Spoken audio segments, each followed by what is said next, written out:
If You Take a Mouse to School by Laura Numeroff, illustrated by Felicia Bond. If you take a mouse to school, he'll ask you for your lunchbox.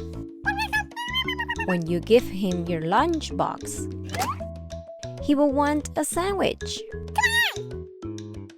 and a snack for later.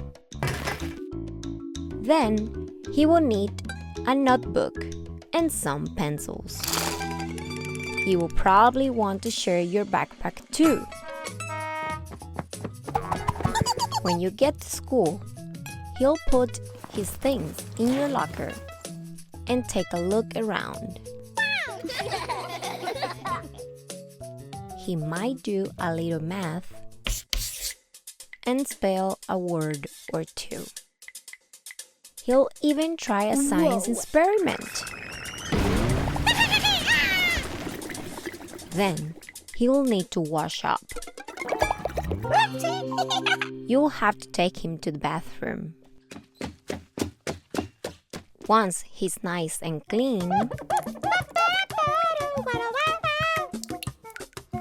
he'll be ready for his lunch.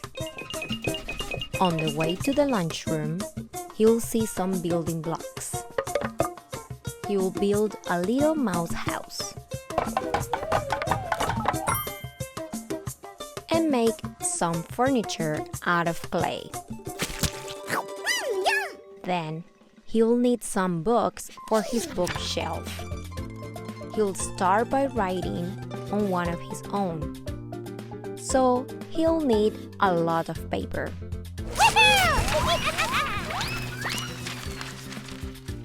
He'll probably use up all your pencils. When he's finished, he'll want to read his book to you. Then he'll want to take it home. So he'll put it in your lunchbox and tuck it in a safe place. When the bell rings, he'll run out to wait for the bus. While he's waiting, he'll play a quick game of soccer. Then he'll ask you to shoot a few baskets.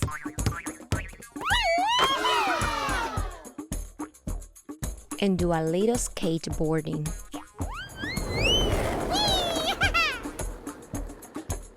When he stops to catch his breath, he'll want to eat his snack. So he'll ask you for your lunchbox. And chances are, if he asks you for your lunchbox, you will have to take him back to school.